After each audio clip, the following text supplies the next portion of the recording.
Hey, so I've been taking a look at all the videos you guys have been putting in the last couple of days. This is so cool, this uploading videos to our own channel. And I figured it only seemed appropriate that the first one in should be the first one I respond to. So Al had a great fingerpicking version that he's working on of brain damage. Well, it's like the normal version of brain damage. It's really cool. Two things that I want Al to try to work on, and everybody can benefit from this. The biggest thing is right hand position, making sure that your right hand is not coming into the strings straight like this, at a straight, meaning my wrist is at the same angle as my hand. I need to turn my wrist. When I talk about rotating the right hand wrist, what I mean is bending it this way, so that if I were to open my fingers, they would be pointing straight to the floor. So that's the position your hand needs to be in. There has to be a little bit of a break in the wrist like this, not like this.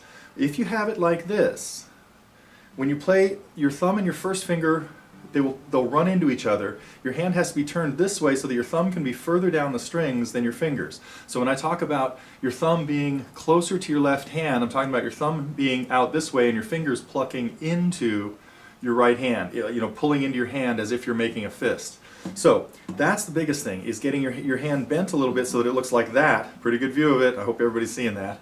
And the other thing, Al, that you need to work on is you're doing a really good job with the picking pattern, but every time you had a chord change, you left off the last bass note because your brain is jumping ahead to the next chord and freezing up down here. So what's happening is not this.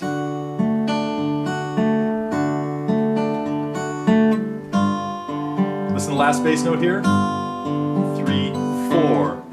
Now what was happening when you were playing it was this. Nope, wasn't that.